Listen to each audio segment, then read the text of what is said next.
સરકારી શાળાના આચાર્ય સંજય પટેલ શાળાનું કામ છોડી વેપાર કરતા હોવાની ફરિયાદ મળી હતી। દુબઈમાં વેપાર કરતા હોવાથી વારંવાર દુબઈ જતા હોવાની ફરિયાદ મળી હતી। વર્ષ 2023માં 33 વખત દુબઈ પ્રવાસ કર્યો હોવાની માહિતી મળી છે। આચાર્યને અપહરણકારોએ ઢોર માર માર્યો હોવાની પોલીસમાં ફરિયાદ કરી છે। અકસ્માતનું બહાનું કાઢીને હાલ આચાર્ય મેડિકલની લીવ લઈ ઉતરી ગયા છે। કોઈપણ શિક્ષક કે આચાર્ય વિદેશ પ્રવાસ કરે તો ફરજિયાત સંબંધિત અધિકારીને એનઓસી લઈ જાણ કરવાની હોય છે। આચાર્ય સામે મળેલી ફરિયાદને લઈ તેને રૂબરૂ ખુલાસા માટે તેને નોટિસ આપી છે। દુબઈ ફરવા ગયા હશે તો પાસપોર્ટ પર સિક્કાના પુરાવા પણ લેવામાં આવશે। જાણ કર્યા વગર કે ગેરરીતિપૂર્વક વારંવાર રજા પર જતા હોવાની ફરિયાદને લઈ સઘન તપાસ શરૂ કરાઈ છે। ટૂંક સમયમાં તપાસનો રિપોર્ટ તૈયાર કરવામાં આવશે। જે રીતની ફરિયાદ મળી છે તેમાં જો આચાર્ય દોષિત જાહેર થાય તો આચાર્યને બરતરફ કરવા સુધીની પણ સજા થઈ શકે છે। શાળાના રજીસ્ટરથી લઈ ઓનલાઈન રજીસ્ટરની હાજરી સુધીની તપાસ શરૂ કરી છે। સુરતના શિક્ષકની ઓળખાણ મારફતે પૂર્વ ધારાસભ્યના ભત્રીજાને ઉછીના 3.50 કરોડ આપ્યા હતા। જોકે પૂર્વ ધારાસભ્ય ધનશ્રી પટેલના ભત્રીજા ચંદ્રેશ મકવાણાએ પૈસા પરત ન આપતા સુરતના શિક્ષકને મણિનગર બોલાવવામાં આવ્યો અને શિક્ષકને પૈસા પરત ન મળતા વિવિધ જગ્યાએ ગોંધી રાખી માર મારવામાં આવ્યો હતો। હાલ પોલીસ સ્ટેશનમાં આ મામલે ફરિયાદ નોંધાવવામાં આવી છે। સુરતમાં રહેતા સંજય પટેલ અમરોલીની શાળામાં આચાર્ય તરીકે ફરજ બજાવે છે। આશરે 8 માસ પહેલા નિકોલમાં સરકારી કોન્ટ્રાક્ટર તરીકે કામ કરતા જિગ્નેશ બદલાણિયાની ઓળખ શિક્ષકના દુબઈ રહેતા મિત્ર ચંદ્રેશ મકવાણા સાથે થઈ। ચંદ્રેશ મકવાણા વઢવાણ વિધાનસભાના પૂર્વ ધારાસભ્ય ધનશ્રી પટેલનો ભત્રીજો છે, જેનું મૂળ વતન સુરેન્દ્રનગર છે। જિગ્નેશની સંજય પટેલ અને ચંદ્રેશ મકવાણા સાથે મિત્રતા બંધાઈ ગઈ।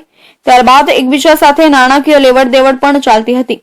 આ દરમિયાન ચંદ્રેશે ઉછીના નાણાંની માંગ કરતા શિક્ષક સંજય પટેલે જિગ્નેશ તેમજ કુલદીપ સોલંકી નામના વ્યક્તિ પાસે 3.50 કરોડની સગવડ કરાવી આંગડિયા મારફતે દુબઈ મોકલી આપ્યા। આ શિક્ષકને મેં અત્યારે જ સુરતના સંજય જે શિક્ષક છે દુબઈ બિઝનેસ કરતો હતો અને અહીંયા શાળા રેડી રહેતી હતી। એ કાયદાનો દુરુપયોગ કરી પોતાને મળેલા હકને દુરુપયોગ કરી છટકબારી શોધીને આ લોકો આ રીતનું એક ભ્રષ્ટાચાર ઉપરનું એક સ્ટેપ છે। કારણ કે બાળકના વિદ્યાર્થીના શિક્ષણ ઉપર એની અસર થતી તો એને સસ્પેન્ડ કરી દઈએ છીએ। આખા વર્ષ દરમિયાન અમે જે અભિયાન ઉપાડ્યું હતું એમાં કુલ 60 આવા લોકો નીકળ્યા હતા જે વિદેશ જતા હતા।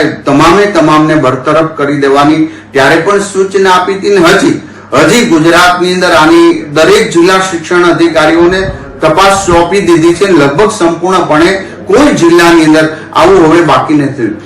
જે ફરિયાદ પ્રાપ્ત થઈ છે કે શિક્ષક એટલે પ્રિન્સિપાલ છે જે શાળાના પરમિશન વગર વિદેશ પ્રવાસ કરી રહ્યા છે, તો એ બાબતે અમે પ્રાથમિક રિપોર્ટ મેળવ્યો છે અને હવે એની ઉપર અમને કારણસર નોટિસ આપી છે અને એમને જવાબ રજૂ કરવા માટે એમને તક આપી હતી। ત્યારબાદ એમને રૂબરૂ સુનાવણી માટે પણ બોલાવ્યા હતા અને હાલમાં તેઓ મેડિકલ લીવ ઉપર છે। એમનું કંઈ અકસ્માત કંઈ જાણવા મળ્યું છે। ત્યારબાદ જિગ્નેશ અને કુલદીપે ચંદ્રેશ પાસે નાણાંની માંગણી કરી છતાં આજ દિન સુધી રૂપિયા પરત કરવામાં નથી આવ્યા, જેથી કરીને બંનેએ 19 નવેમ્બરે શિક્ષક સંજય પટેલને ફોન કરી કહ્યું કે જિગ્નેશનો ફોન આવ્યો હતો અને ધંધા માટે મણિનગર ખાતે આવેલી કુલદીપની ઓફિસે બોલાવ્યા છે। ફોન આવ્યાના 1 દિવસ બાદ શિક્ષકે મણિનગર ખાતે આવેલી કુલદીપની ઓફિસમાં પહોંચ્યો, જ્યાં જિગ્નેશ અને કુલદીપે શિક્ષકને ઢોર માર માર્યો અને બળજબરીપૂર્વક તેના 2 ફોન, પર્સ અને કાર પડાવી ઓફિસમાં ગોંધી રાખ્યા। ત્યારબાદ કુલદીપે પોતાના ડ્રાઈવર અને રોકી નામના શખ્સ સાથે મળી શિક્ષકને તેની જ કારમાં બળજબરીપૂર્વક બેસાડી સુરેન્દ્રનગર વલઈ જવા નીકળ્યા। તે દરમિયાન રસ્તા વચ્ચે ઉછીના નાણાં લેનાર જિગ્નેશ સાથે વાતચીત થતા ફરી પોતાની ઓફિસે પહોંચ્યા હતા।